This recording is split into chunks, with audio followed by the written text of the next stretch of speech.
Good morning student.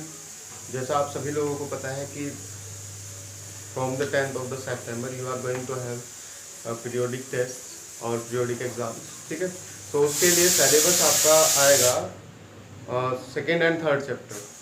आई think मैंने fourth chapter भी कहा था आपसे, लेकिन क्योंकि ज़्यादा हो जाएगा तो सेकेंड एंड थर्ड चैप्टर आप अच्छे से तैयार करिए। ठीक है, मैंने उसी से आपका जो है क्वेश्चन पेपर बनाया हुआ है। सेकेंड चैप्टर आपका बेटा डील करता है यूनिट्स एंड डायमेंशन के साथ में, एंड थर्ड चैप्टर आपका डील करता है motion in a straight line या रेक्टिलिनियर मोशन। तो वो दोनों चैप्टर आप अच्छे से तैयार करिएगा। और इसमें जो है आज जो है हम यूनिट्स एंड डायमेंशन का ही एक थोड़ा सा रिवीजन करने वाले, एक छोटा सा रिवीजन करने वाले हैं। क्या क्या इसमें चीज़ें इंपॉर्टेंट है, क्या क्या इसमें आपके एग्जाम में पूछा जाता है, क्या क्या आपके कम्पिटिटिव एग्जाम में पूछा जा सकता है। ठीक है, सो यूनिट्स एंड डायमेंशन। तो क्या है यूनिट्स, क्या होती है? कोई भी फिजिकल क्वांटिटी अगर है, ठीक है, कोई भी फिजिकल क्वांटिटी अगर है तो उसकी मेजरमेंट के लिए एक स्पेसिफिक यूनिट आप अलॉट कर देते हैं। ठीक है, जैसे लेंथ जो है वो मेजर होगी मीटर में, सेंटीमीटर में, ठीक है, फुट में, इस तरह से। मतलब लेंथ जो है वो आपकी किस में मेजर होगी? Metre, centimetre. तो लेंथ तो क्या हुई? एक फिजिकल क्वांटिटी हुई है। ठीक है, एंड उसकी जो मेजरमेंट है उसके लिए हमने जो यूनिट असाइन कर दी है वो है मीटर। इसी तरह किलोग्राम एक यूनिट हो सकती है मास की, ग्राम एक यूनिट हो सकती है मास की। तो मास जो है वो फिजिकल क्वांटिटी है। ओके, उस फिजिकल क्वांटिटी की यूनिट आपने कहा है क्या हो जाएगी? What will be that? Mass की क्या होगी? किलोग्राम, ग्राम और whatever the other units are. ठीक है, इसी तरह आपका होता है बेटा करंट, एम्पियर, टेम्परेचर केल्विन और सेल्सियस, फ़ारेनहाइट। तो ये सभी चीज़ें क्या है? These are the units. Time आपका हो सकता है, टाइम की सेकंड होती है, आवर होती है और मिनट हो सकती है। ठीक है, ईयर हो सकती है। So these are the units. Okay, so units आपको समझ आई है। अब क्या है, सब जगह जो है अलग अलग चीज़ें थी, अलग अलग यूनिट्स थी। कोई यहाँ इंच में मेज़र कर रहा है लेंथ को, कोई वहाँ पे किलोमीटर में मेज़र कर रहा है। तो आपने क्या किया, सारे सिस्टम को एक जगह कह के कि भैया एक ऐसा यूनिट अलॉट कर देते हैं। उस सिस्टम को आपने कहा है एसआई यूनिट।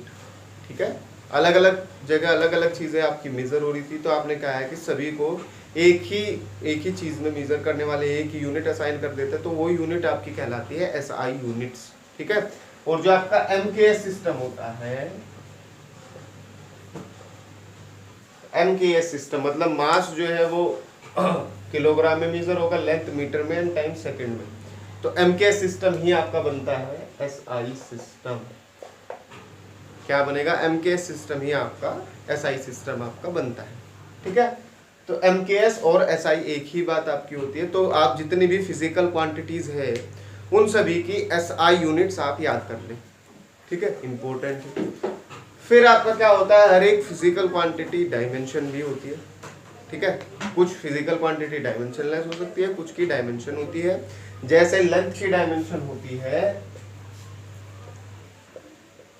एल, मास की डायमेंशन होती है एम, और टाइम की डायमेंशन होती है टी। ये डायमेंशन है। यूनिट क्या है? लेंथ की मीटर, मास की किलोग्राम, एंड टाइम की सेकंड। ये एसआई यूनिट। तो ये आपकी डायमेंशन है, ये बेटा आपकी एसआई यूनिट है। ठीक है, अब डायमेंशन आपकी दो तरह से इंपॉर्टेंट है। देखिए, कोई भी फिजिकल और कोई भी फॉर्मूला, ठीक है, कोई भी फॉर्मूला जो है वो डायमेंशनली करेक्ट होगा। ठीक है, कोई भी फॉर्मूला आपका डायमेंशनली करेक्ट होता है। दूसरी बात, कोई भी क्वांटिटीज अगर पॉजिटिव में है या नेगेटिव में होती है तो उनकी डायमेंशन इक्वल होनी चाहिए। ठीक है, जैसे कि सपोज करिए मैं लिख देता हूं v is equals to u plus a t. Okay, तो जो डायमेंशन u की है वही डायमेंशन होगी ए टी की। डायमेंशन ऑफ u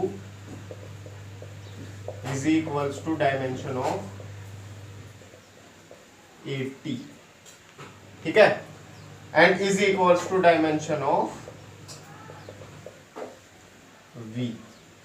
ठीक है, तो अगर आपका इक्वल लगा हुआ है, प्लस लगा हुआ है या माइनस लगा हुआ है, तो सभी जो है फॉर्मूले में क्या होगी? डायमेंशन सेम होगी। अगर डायमेंशन सेम है तो आप कहेंगे कि फॉर्मूला वैलिड है, अदरवाइज आपका फॉर्मूला इनवैलिड आपका फॉर्मूला आपका होता है। ठीक है, याद रखेंगे ये बातें। जैसे कि आपका कह सकता है कि डेराइव फोर्स का फॉर्मूला निकालिए विद या यूजिंग डायमेंशनल एनालिसिस। ठीक है, फोर्स की जगह आप कह सकते हैं मोमेंटम का फॉर्मूला निकालिए। ठीक है, तो आपको पता है कि मोमेंटम डिपेंडेंट होता है मास पे एंड डिपेंडेंट होता है वेलोसिटी पे, ये आपको गिवन होगा। या अगर आपको नहीं गिवन है तो आप कह सकते हैं कि it is dependent on mass as well as dependent on velocity. तो आप क्या कहेंगे कि डिपेंडेंट ऑन मास की पावर ए, आपको अभी नहीं पता है कि ए की वैल्यू क्या आएगी। Second is dependent on v की पावर बी। ठीक है, दोनों को कंबाइन करेंगे तो पी डिपेंडेंट ऑन एम की पावर ए, बी की पावर बी। अब डायमेंशन लिख दीजिए। ठीक है, मोमेंटम की डायमेंशन होती है, ये याद रखनी पड़ेगी आपको। मोमेंटम की डायमेंशन क्या है, वेलोसिटी की डायमेंशन क्या है, फोर्स की डायमेंशन क्या है, ये चीजें आपको याद रखनी पड़ेगी। इसे आप याद कर लीजिएगा, तभी जाके आप कर पाएंगे। ठीक है, सो इसकी आती है MLT-1 प्रोपोर्शनल m मतलब m की पावर a, b होता है LT-1 की पावर b। ठीक है, तो अब देखिए क्या आएगा, MLT-1 is equals to m की पावर a, l की पावर b, p की पावर माइनस b। ठीक है, डायमेंशन अब आप देखिए इक्वल होनी चाहिए किसी भी फॉर्मूले की। किसी भी फॉर्मूले की डायमेंशन क्या होनी चाहिए, इक्वल होनी चाहिए। तो आप इसे कंपेयर करिएगा, कंपेयर करेंगे तो क्या आएगा, a is equals to m की पावर 1 मतलब a is equals to 1, b is equals to 1, इसका मतलब ये क्या आएगा 1 and 1।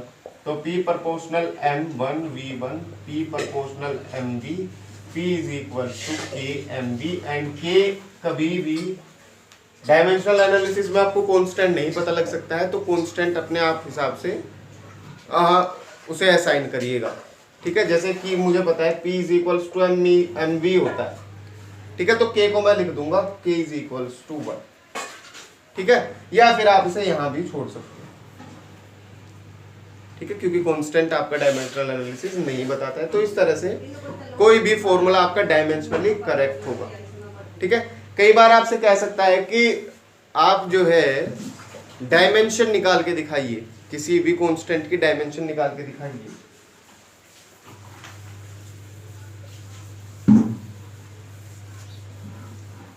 कोई भी एक कांस्टेंट है और उसके डायमेंशन आपको निकालनी, जैसे कि v is equals to u plus ct। ठीक है, u is equals to v plus ct, तो c की डायमेंशन आप निकालिए। ठीक है, तो कैसे निकाल सकते हैं, जो u की होगी वही v की होगी और वही किसकी होगी, ct की होगी। ठीक है, जो v की है वही u की होगी और वही ct की होगी, और u की v की क्या होती है LT-1, c की आपको निकालनी है, t की होती है t। ठीक है, तो LT-1 upon t that is equals to c, LT-2 that is equals to c। So c की डायमेंशन क्या आएगी, LT-2। LT-2 क्या होता है, एक्सीलरेशन। तो c यहाँ किसका काम कर रहा है, एक्सीलरेशन का काम कर रहा है। तो इस तरह से आप बेटा किसी भी कांस्टेंट की डायमेंशन भी निकाल सकते हैं। ओके, तो डायमेंशन आपका दो तरीके से इंपॉर्टेंट है। यूजिंग डायमेंशन आप एक तो किसी भी फिजिकल क्वांटिटी का फॉर्मूला वैलिड कर सकते हैं, दूसरा किसी भी क्वांटिटी की डायमेंशन आप निकाल सकते हैं। ठीक है, सेकंड आता है एक्यूरेसी एंड प्रिसाइजेशन। एक्यूरेसी मतलब कितना रिजल्ट जो आपने मेजर किया है वो कितना एग्जैक्ट आया है। प्रिसाइज मतलब कितनी गहराई तक, कितनी डेप्थ तक आपने वो मेजर किया हो। जैसे कि सपोज करिए 2.0 एंड सेकेंड इज 2.001, सो ये ज्यादा प्रिसाइज है। अगर मैं कहूँ 2.0001 तो ये और ज्यादा प्रिसाइज होगा। ठीक है, तो एक्यूरेट मतलब एक्चुअल वैल्यू के आप कितने पास हो, that is the accuracy. And second is कितनी डेप्थ तक आपने मेजर किया हुआ है, तो वो होता है प्रिसाइज। ओके, थर्ड जो आपका इसमें आएगा that will be significant digits. ठीक है, सिग्निफिकेंट डिजिट्स आपकी बहुत इंपॉर्टेंट है, आपका हमेशा क्वेश्चन पूछा जाता है कॉम्पिटिटिव एग्जाम में, तो इसके लिए रूल आपको पता होना चाहिए। दो तरीके के होते हैं, एक होता है नॉन डेसिमल और दूसरा होता है डेसिमल। ठीक है, नॉन डेसिमल में क्या होता है, जो नॉन जीरोज है वो हमेशा ही सिग्निफिकेंट होते हैं। मतलब सपोज करिए 1 1 1 तो तीनों सिग्निफिकेंट है, 2 1 2 तीनों सिग्निफिकेंट है। ठीक है, फिर नॉन जीरोज के बीच में जो जीरो है वो भी सिग्निफिकेंट है। नॉन जीरोज के बीच में जो जीरो होती है वो सिग्निफिकेंट होती है। जैसे कि सपोज करिए 1 0 1 0 1, तो ये दोनों जीरोज भी सिग्निफिकेंट होगी, सो दैट विल बी 5। यहाँ 3 आएगा 1 1 1 में, और यहाँ पे 1 2 3 4 5, तो 5 सिग्निफिकेंट डिजिट्स। अब आगे की जीरो या पीछे की जीरो सिग्निफिकेंट नहीं होती है, जैसे कि 0 1 0 0 0 1 0 0, तो ना तो ये सिग्निफिकेंट है ना ही ये सिग्निफिकेंट है, तो 1 2 3 4 5 सिग्निफिकेंट डिजिट्स। ठीक है, ना तो आगे की जीरो सिग्निफिकेंट होती है ना ही पीछे की जीरो जो है वो सिग्निफिकेंट होती है किसी भी नॉन डेसिमल। ओके, फिर आते हैं डेसिमल की बात पे। डेसिमल की बात पे क्या है,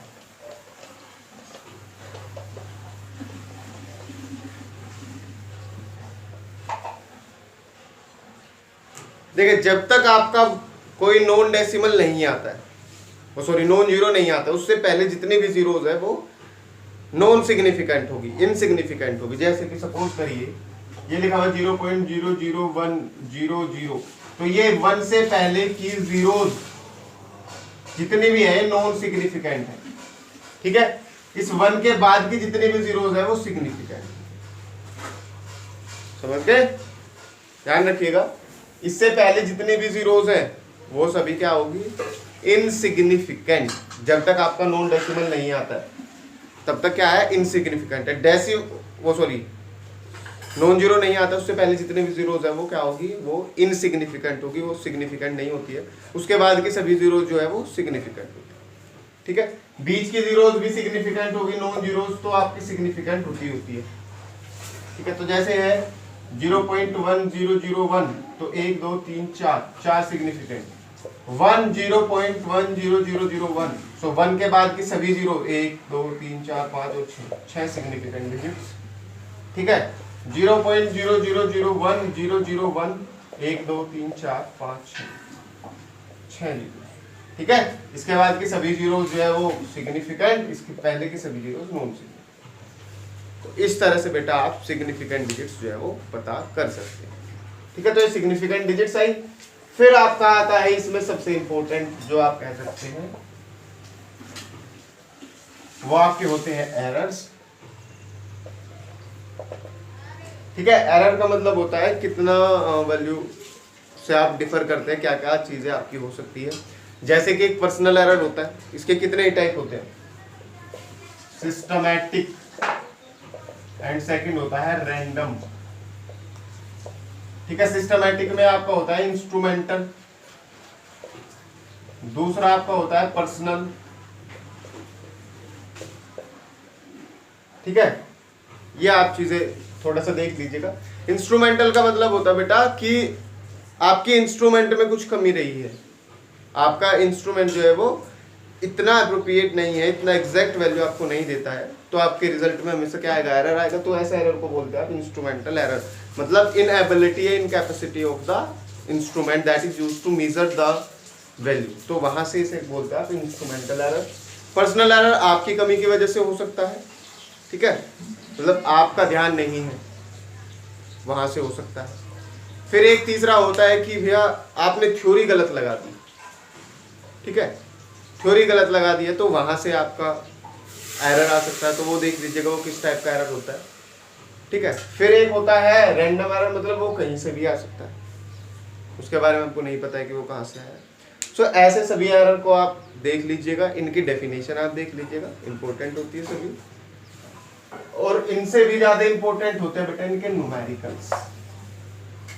ठीक है, न्यूमेरिकल्स देखिए, सपोज करें z = x + y, तो डेल्टा जेड जो एरर होगा जेड में वो होगा delta x plus delta Y.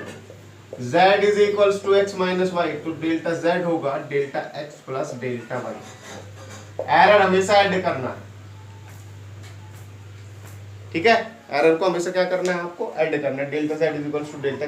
तो आपका अगर एल्गोरिथम ये है, आपका फॉर्मूला ये है, तो एरर इन जेड होगा delta x plus delta y. अगर ये है तो भी आपका एरर होगा delta x plus delta y, ठीक है।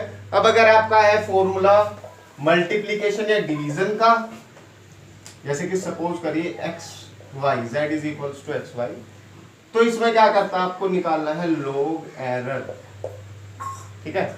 इसमें लॉग एरर होगा delta z upon z that is equals to delta x upon x plus delta y upon y। ये आपने कर चुके हैं।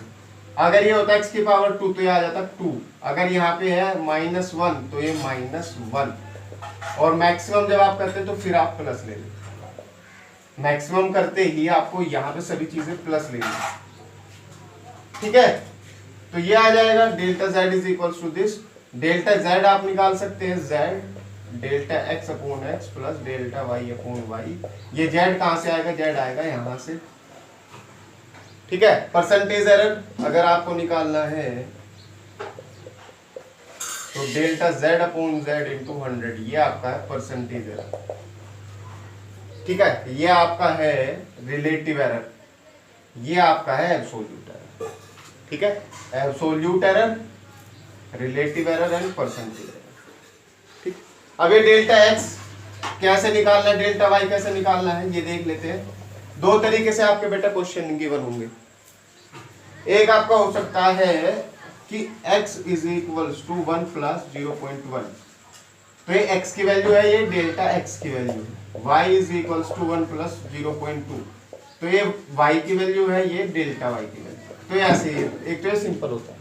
दूसरा आपका हो सकता है 1 पॉइंट या 10.1, तो पॉइंट के बाद जितना भी होगा वो आपका होता है एरर। जैसे इसमें आएगा x is equals to this, तो delta x is equals to 0.1, ठीक है, 0.1 लिखा हुआ x इज इक्वल्स टू 100.10, तो डेल्टा x होगा 0.01, ठीक है।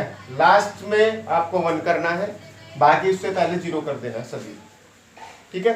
जैसे y सपोज करिए y आपका गिवन है 2.323, तो डेल्टा y होगा, लास्ट के डिजिट को आप 1 लिख दीजिए, उससे पहले सभी को 0, पॉइंट को वहीं पे रखिएगा, तो ये होगा डेल्टा y। तो इस तरह से आप किसी भी फॉर्मूला, जैसे कि कोई आपको गिवन है कि एरिया गिवन है, एरिया में एरर निकालिए length into breadth, so delta a upon a आएगा delta l upon l plus delta b upon b। Percentage error मतलब 100 कर दीजिए दोनों तरफ, और ये वैल्यूज आपको गिवन होगी। आपकी ये वैल्यूज जो है सिंपली उस तरीके से दी हो सकती है जैसे पहले गिवन है, या फिर इस तरीके से गिवन हो सकती है, तो वो आप बेटा देख लीजिएगा किस तरह से वो गिवन है। तो इस तरह से आप बेटा आप इजीली एरर निकाल सकते हैं, परसेंटेज एरर, एब्सोल्यूट एरर और रिलेटिव एरर। साथ ही साथ इनकी डेफिनेशन देख लीजिएगा, significant digits, accuracy, precision, units, dimension और डायमेंशंस की एप्लीकेशन, ये सभी चीज़ें आपको करनी है। ओके, आई होप बेटा आप इन्हें कर लेंगे, आप अच्छे से एग्जाम देंगे, ठीक है। तो इसे देखिए और रिवाइज करिए, और अपनी बुक में जितना मैक्सिमम आप कर सकते हैं आप प्लीज़ करिएगा। Thank you for the day.